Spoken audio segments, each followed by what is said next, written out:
O texto sagrado, no capítulo 3, versículo 22 e 23, diz o seguinte: as misericórdias do Senhor são a causa de não sermos consumidos, porque as suas misericórdias não têm fim. Renovam-se cada manhã. Grande é a tua fidelidade. Oremos. Senhor, estamos aqui neste propósito de compartilhar a tua palavra, a tua verdade. Pedimos para que a presença poderosa do teu Espírito Santo, a mesma que inspirou as Sagradas Escrituras, agora opere em nós, aqui, Senhor, para que juntos nós possamos viver e compartilhar esta verdade. Ajuda-nos e permaneça conosco, em o nome de Jesus. Amém. A Bíblia Sagrada fala que, graças ao grande amor de Deus, é que nós não somos destruídos. Porque as suas misericórdias, elas se renovam cada manhã. São inesgotáveis. A Bíblia também tem muitos relatos sobre a misericórdia e a graça divina. A Bíblia também revela Deus interferindo nas atitudes humanas motivadas pela desobediência para com a vontade dele para que seja cumprida. Ou seja, muitas vezes Deus julga nossas atitudes quando elas ainda estão em andamento.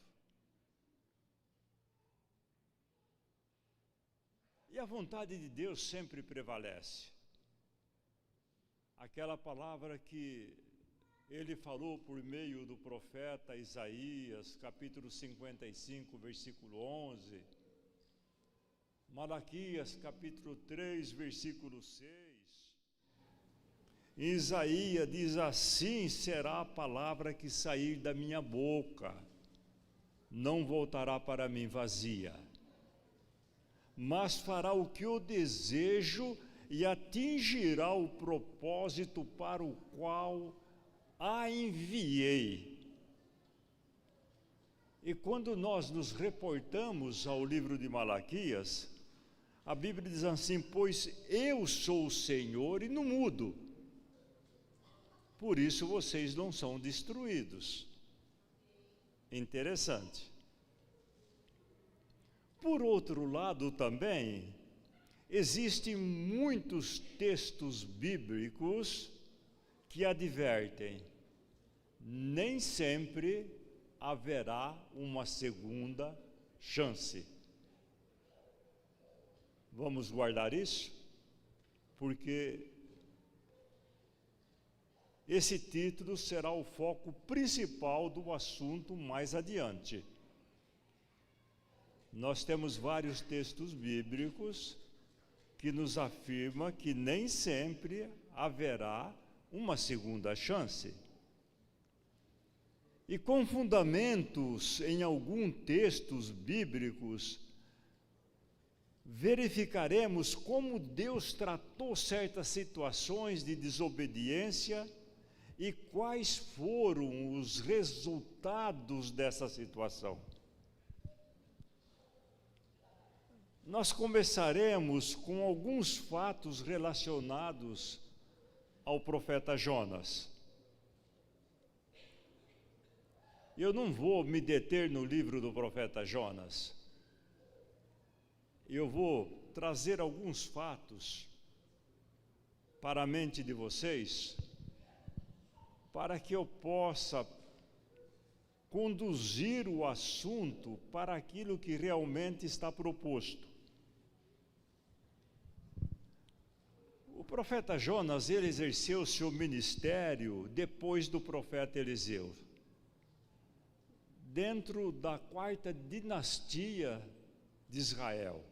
O reino do norte, Israel, o reino do sul, Judá. Isso foi durante o reinado de Jeroboão II. Vocês vão encontrar isso em 2 Reis, capítulo 14, versículo 25. Ali vai aparecer Jonas. Aliás, ele exerceu seu ministério dentro desse período. Só que o livro que pertence a ele, e é aqui que fica interessante a coisa, não é apenas historicidade. Muitos leem o livro de Jonas apenas como uma história. Mas ele não é apenas isso. Ele é um relato profético com consequências e resultados importantíssimos para aquele tempo e principalmente para nós. Primeiramente, eu pretendo preparar o caminho para atingir o objetivo principal, que é: nem sempre haverá uma segunda chance. O que eu vou tratar deste assunto é um outro lado da história, é um outro lado da teologia. Mas, primeiramente, eu preciso articular os meios para atingir o fim proposto. Então, eu vou trazer à memória de vocês alguns fatos. E os fatos, geralmente, eles influenciam as decisões humanas e podem nos levar a erros fatais, irreversíveis. Olha só, Deus chama o profeta Jonas e fala com ele: vai agora, depressa. Agora quer dizer depressa, lá na linguagem bíblica, como ela foi escrita. Vai à grande cidade de Nínive e prega contra ela, porque o pecado e a maldade se tornou insuportável. Então o profeta recebe a incumbência de pregar na capital do inimigo mais temido de Israel. Essa é a grande realidade. Nínive era a capital da Síria, e os assírios dominavam muitas nações naquela parte da Ásia, do Oriente Médio. Começava lá por cima, Rio Tigre, Rio Eufrates, desciam, iam para a Babilônia, Iraque. Aliás, hoje Nínive fica perto de Mossul, numa grande cidade lá do Iraque. Descia para várias nações, chegava até na Síria. Síria é um outro país diferente de Assírio da época. Eles exerciam domínio sobre toda essa extensão, no período que vai do século IX ao século VII a.C. Quem eram os assírios? Eles eram conhecidos pela crueldade e violência com relação às pessoas ou nações que eram vencidas pela guerra. E Jonas exerceu seu ministério dentro desse cenário. Lembra que eu falei que eu estou preparando os meios e os caminhos para nós chegarmos no fim proposto. Estou apenas colhendo algumas informações para atingir o objetivo. Jonas, então, exerce seu ministério dentro desse cenário complicado. Ele tinha razões históricas e pessoais, então ele decidiu desobedecer o comissionamento divino. Ele vai para Jope, um porto que Salomão usou muitas vezes para sair dali, e ali ele embarca num navio para Tarse para fugir da presença de Deus. O profeta, ele tinha pessoalmente muitas razões. Deus também tinha acusações contra Nínive, mas Deus é misericordioso. Só que nós vamos verificar logo mais até quando vai esta misericórdia. Deus é misericordioso porque os pensamentos de Deus não são os nossos pensamentos. E a história deixa claro, a história registrada dentro do livro do profeta, deixa claro que o conhecimento dele, de Jonas, sobre Deus era bastante limitado. Deus já havia trazido juízo sobre a terra, o dilúvio, o fogo que foi derramado sobre Sodoma, Gomorra e outras cidades. Israel também já tinha sido punido e eles sabiam disto. Portanto, a destruição de Nínive seria iminente se não houvesse mudanças de procedimento dos ninivitas. Só que nós usamos, olha o que eu vou dizer aqui, igreja, usamos julgar que a desobediência à ordem divina foi grave, que ele cometeu, e realmente foi grave, mas nós cometemos erros muito mais graves do que o profeta Jonas. Por quê? Porque nós temos muito mais conhecimento dos profetas.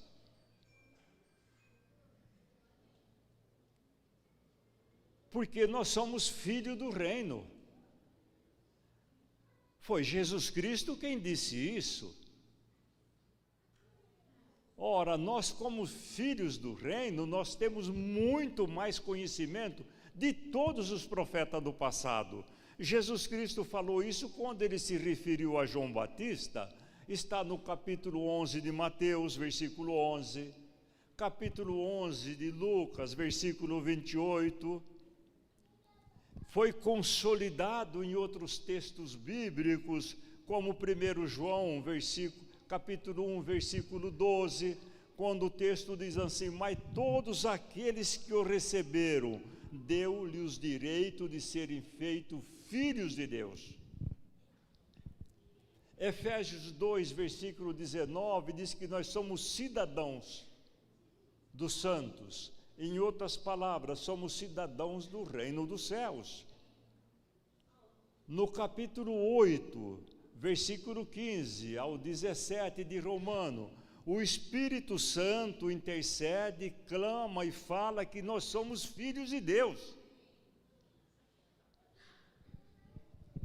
E Jesus, ele fala sobre isso, quando ele disse que não houve ninguém igual a João Batista, mas que os filhos do reino.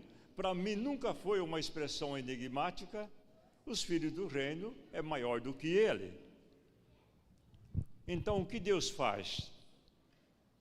Deus interceptou a tentativa de fuga. Veio a resposta de Deus quando ele enviou aquela tempestade. Não tempestade de chuva, uma tempestade de vento muito forte, levou as ondas e o navio estava para despedaçar. E ali os marinheiros, no sufoco, começa a pedir para todo mundo, invoca o seu Deus, faz alguma coisa para que isso pare. E nesse meio tumultuoso, eles identificaram que o problema era Jonas. E a pedido dele, ele foi lançado no mar, com muita preocupação, né? E quando ele é indagado de quem ele é, ele disse, não, o Deus que eu adoro é o Deus que fez os céus, que fez a terra, e é Ele que está mandando essa tempestade que vocês estão vendo.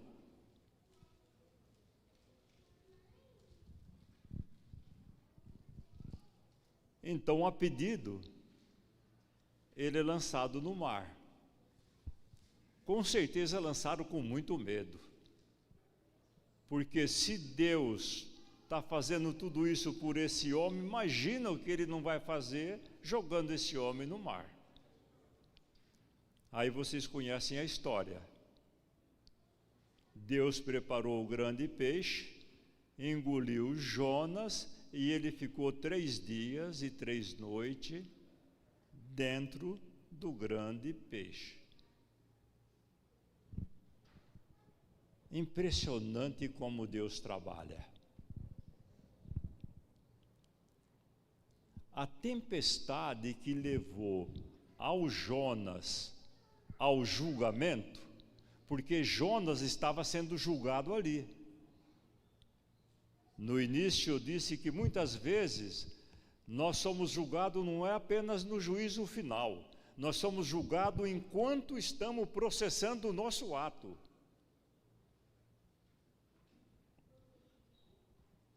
Então a tempestade que levou ao Jonas a sentar na cadeira dos réus para ser julgado, levou também os marinheiros gentios a se converter e adorar ao Senhor. Como Deus trabalha. Isso vocês vão encontrar no primeiro capítulo do livro de Jonas, versículo 14 ao 16. Quando eles prestaram sacrifícios eram oferecidos por aquele que estava em arrependimento, em contrição com Deus. E ali diz que eles adoraram a Deus. Com certeza, eles ficaram sabendo de coisas importantíssimas sobre Deus por meio de Jonas e por meio dos fatos que eles vivenciaram. Eles viveram um impressionante acontecimento e entenderam verdadeiramente quem era Deus. E com certeza eles iam passar essas informações para as nações por onde eles passariam. Vocês percebem? A mensagem da vida, da palavra de Deus, da verdade, não foi só para Nínive. Agora, com os marinheiros, ela passaria a ser divulgada para outros lugares, porque eles viveram de fato um episódio onde viram Deus executando a sua obra.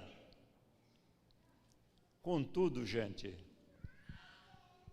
parece que Jonas não estava disposto a mudar a sua decisão. Quando você lê capítulo 2, versículo 7, 10, na oração de Jonas, ele fala assim, olha, quando eu estava morrendo, isso era o final do 3º dia, e eu clamei ao Senhor. Parece que até ali ele não estava disposto a mudar a sua decisão. Mas quando eu estava morrendo, eu clamei ao Senhor e Ele me ouviu.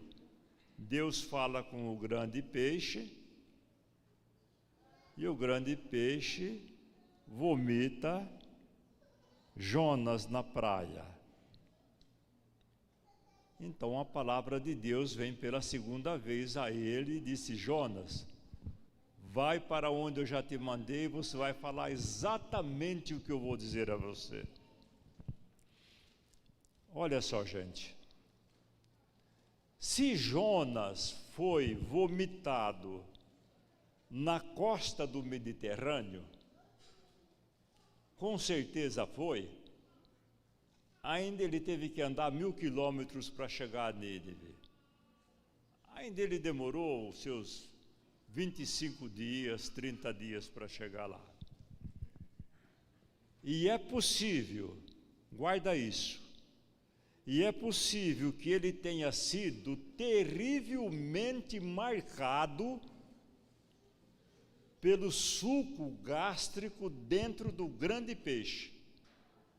É possível, eu aliás não tenho dúvida, que ele tenha sido terrivelmente marcado, e isso de alguma forma contribuiu para que o povo de Nínive viesse crer nele e entender que ele não estava mentindo. Tanto é que os ninivitas creram com muita facilidade. Eles viram algo interessante. Ele deve ter sido marcado terrivelmente durante os 3 dias. E isso ajudou eles entenderem que ele não estava mentindo.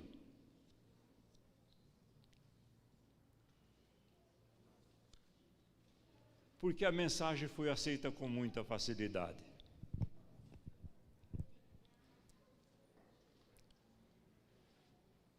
Nínive e Jonas tiveram uma segunda chance. Tudo que eu disse até aqui é para agora nós partirmos para os fins, os propósitos pelo qual eu pensei nesta mensagem. Jonas e Nínive tiveram uma segunda chance. Como diz a palavra do Senhor, aquilo que sair da minha boca não voltará para mim vazia, mas atingirá o propósito para o qual a enviei.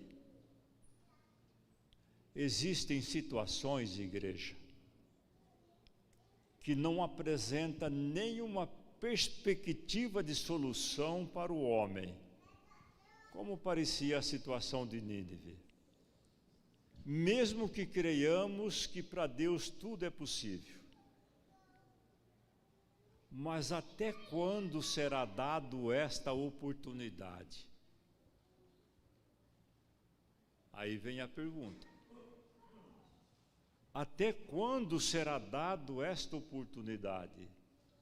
Nínive e Jonas tiveram uma segunda chance. Nós sabemos que Deus controla soberanamente a humanidade, a natureza, a vida e a morte. Neste fato, nós tomamos conhecimento da soberania universal de Deus. Ele controla soberanamente todas as coisas. Só que Deus, ele foi muito além da interceptação do profeta Jonas.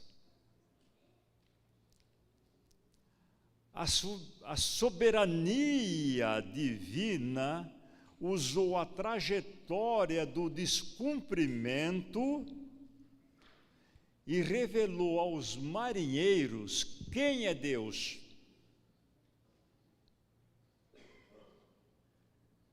Assim como consolidou aqueles fatos em profecias. Olha como Deus trabalha. Jesus Cristo, ele deu credibilidade não somente à historicidade do livro de Jonas, ao mencioná-lo em seu discurso, como também ele revelou nele um conteúdo profético, ao apontar para o sinal messiânico naquele acontecimento. Isso vocês vão encontrar no capítulo 12 de Mateus, versículo 39 em diante, capítulo 11, versículo 29 em diante. Então, aqueles acontecimentos tiveram dimensões proféticas. Porque Jesus, em um dos seus discursos, ele disse, assim como Jonas teve 3 dias e 3 noites dentro do grande peixe, assim o Filho do Homem ficará 3 dias e 3 noites no coração da terra. Pois assim como Jonas serviu de sinal para o povo de Nínive, o Filho do Homem será sinal para essa geração corrompida. Agora nós vamos começar a entrar para o outro lado da face da história. Nós vamos caminhar para o outro lado da teologia. O livro de Jonas traz uma grande esperança. A misericórdia, ela abre oportunidade. Deus ainda concedeu 3 dias e 3 noites para que Jonas refletisse sobre o julgamento que ele estava sendo submetido.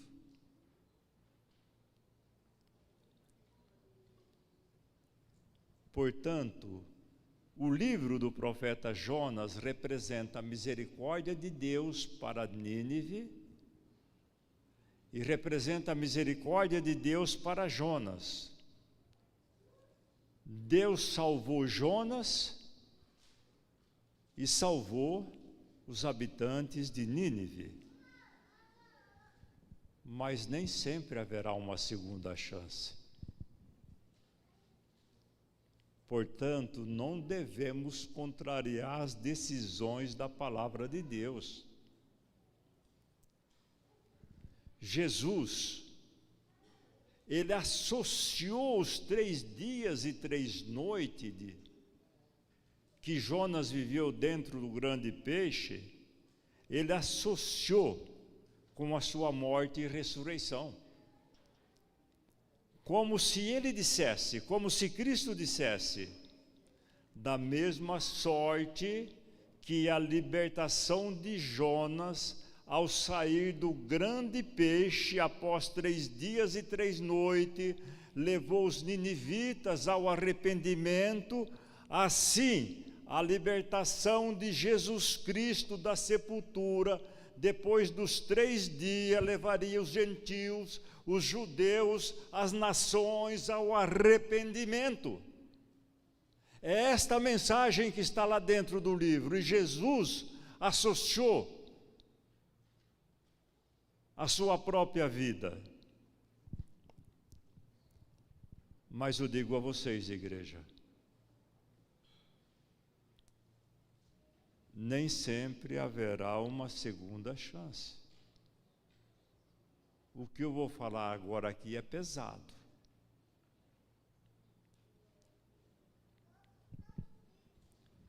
Israel não teve a segunda chance. Se vocês lerem capítulo 63 de Isaías, versículo 10, se vocês lerem o texto todo do capítulo 63, vocês vão ver que Israel prevaricava,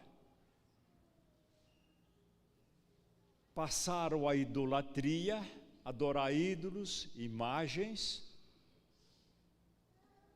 passaram a seguir outros deuses, e a Bíblia fala em Isaías 63, versículo 10, que eles entristeceram o Espírito Santo. E o Espírito Santo passou a ser inimigo de Israel. Parece que aqui eles chegaram à blasfêmia contra o Espírito Santo. Interessante que o Espírito Santo, que era a defesa de Israel, passou a combater contra o povo de Israel.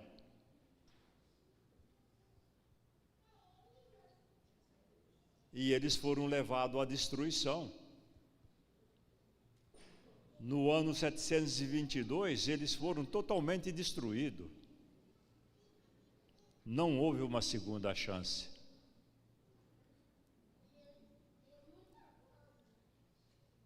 Saul, o rei Saul, Deus fala com o profeta Samuel e Samuel vem e fala com Saul como ele devia se proceder em relação àquela guerra que ele ia travar. O que ele fez? Ele atendeu uma parte do que Deus falou, por meio das palavras do profeta Samuel. Uma outra parte da mensagem, ele entendeu que ele podia fazer do jeito dele. Aí vem o profeta Samuel, chega nele e fala: Saul, Deus te rejeitou. Ele entrou em desespero. Quis até segurar Samuel, ao pegar em sua túnica, ela rasgou e Samuel vira, novamente diz: você foi rejeitado.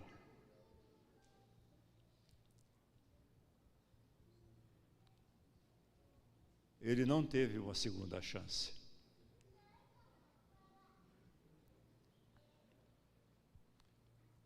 Esaú, os irmãos conhecem a história de Esaú. Ele brincou com as coisas de Deus. Ele achou que as coisas de Deus era brincadeira. Ele vendeu uma bênção por um prato de alimento. Vocês sabem disso? Lá em Hebreus capítulo 12, versículo 16 e 17, diz: não haja nenhum imoral ou profano como foi Esaú. Como vocês sabem, está escrito lá. Posteriormente, quando ele quis herdar a bênção, ele foi rejeitado. Não teve como alterar mais a decisão, embora ele buscasse com lágrima, ele buscasse chorando. Ele não teve a segunda chance.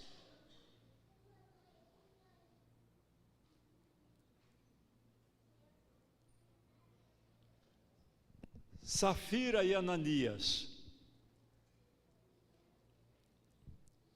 eles viviam na comunidade da igreja primitiva, usava ali das benécias da igreja. Quando chegou a vez deles, eles vão ao apóstolo Pedro e mente. E os dois foram mortos diante do apóstolo Pedro. Mentiram para o homem e mentiram para Deus, porque mentiram ao Espírito Santo. Eles não tiveram uma segunda chance.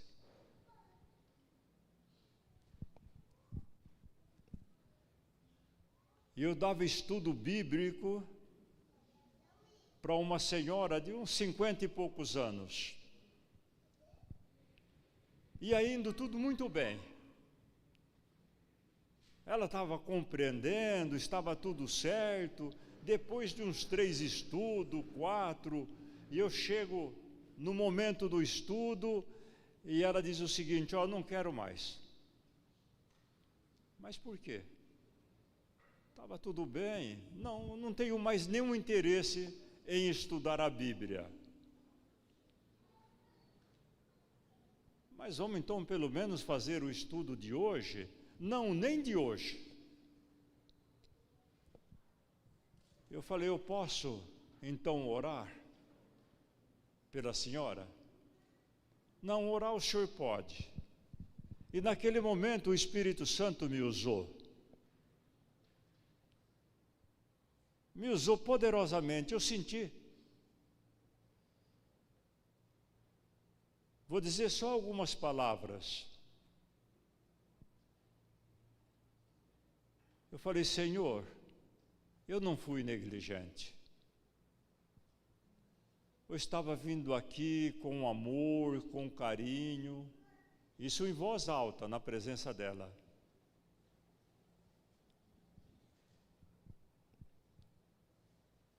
A salvação entrou nesta casa, mas foi rejeitada. Senhor, eu não quero ser culpado do sangue dessa mulher. Encerrei a oração.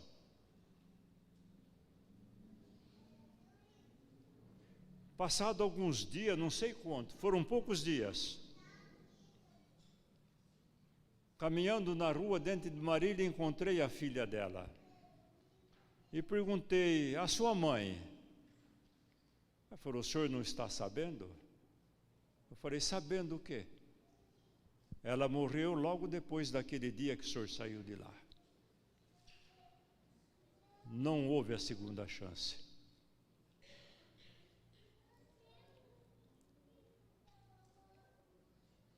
Eu conheço casos de mortes que não tiveram a segunda chance. E não é um só. Eu vou concluir. Lembra que quando eu percorri por alguns fatos do livro de Jonas, foi para dizer para vocês que Jonas e Nínive tiveram a segunda chance, mas que nem sempre haverá a segunda chance. A decisão é agora. Sabe por quê? Porque a porta vai fechar.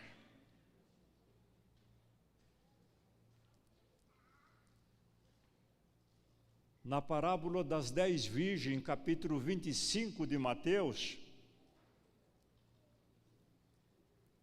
quando Jesus pega ali aquelas 10 pessoas, Jesus estava falando com a igreja. Jesus estava se referindo, ele não estava falando fora, com o ímpio. Todas elas estavam com a lâmpada, todas elas estavam aguardando o Senhor, mas tinha aquelas que não tinham o Espírito Santo, como está acontecendo hoje.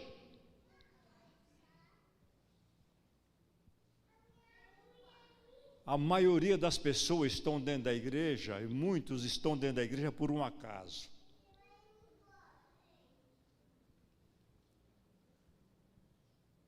Mas falta-lhe o Espírito Santo. Quem falou foi Jesus.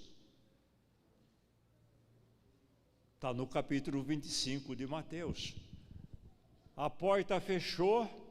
Senhor, abre-nos a porta. Aí vocês vão em Lucas 13, versículo 35, lá está dizendo que batiam na porta. Mas a porta estava fechada. A salvação vai cessar.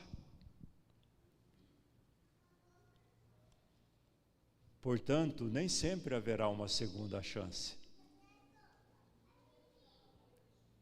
E isso vai acontecer a qualquer momento. Quando Jesus fala que a porta vai fechar e eles vão clamar do lado de fora: eu não vos conheço. Você vai lá em Lucas, fala que batia na porta, mas o dono da casa não abria a porta. Não vai ter ninguém batendo na porta.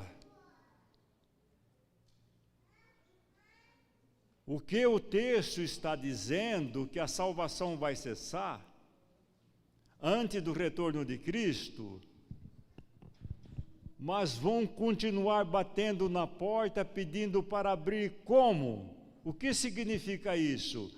As igrejas continuarão abertas. Os cultos continuarão, as orações continuarão, estão batendo na porta. Os batismos continuarão. Olha só, nós começamos lá de trás. mostrando que Nínive e Jonas tiveram uma segunda chance, mas nem sempre isso vai acontecer. E eu estou falando com vocês motivado e sentindo a presença do Espírito Santo.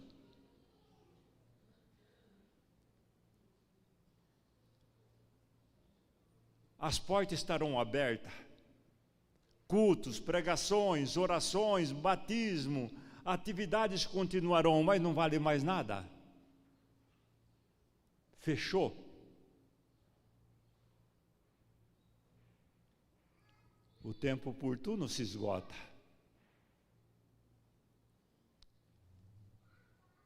Nós não somos apenas espectadores, nós somos protagonistas. Há salvação e há juízo.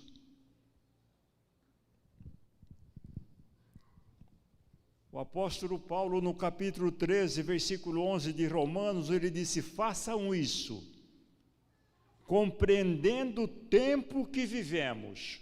Quando Paulo disse, faça isso compreendendo o tempo que vivemos, ele não falou, o texto ali no grego não é cronos, que é o mês de janeiro, fevereiro, dia 1, 2 ou 3, ele usou o tempo kairos. É um tempo diferente, que circula dentro do tempo que nós estamos vivendo. Ele falou, faça isso compreendendo o tempo, compreendendo o momento, porque chegou a hora de vocês despertarem do sono. Aquelas 10 virgens, 5 dormiam. Jesus foi bom demais, porque dorme muito mais do que a metade. Ele falou daquele jeito para facilitar o entendimento. Então eu digo à igreja, Deus interfere não somente no coração e na mente, mas Ele interfere na natureza e nos fatos diretamente ligados ou indiretamente ligados a nós. Consequentemente, nós somos julgados, não somente no juízo final, mas também enquanto estamos aqui. Qualquer um de nós podemos estarmos sendo submetidos a julgamento desse momento. Então eu concluo dizendo, a vontade de Deus é que todos se arrependam e que ninguém pereça, porque nele habita a misericórdia e o perdão. Contudo, eu repito, nem sempre haverá uma segunda chance. E Deus nos ilumine. Amém.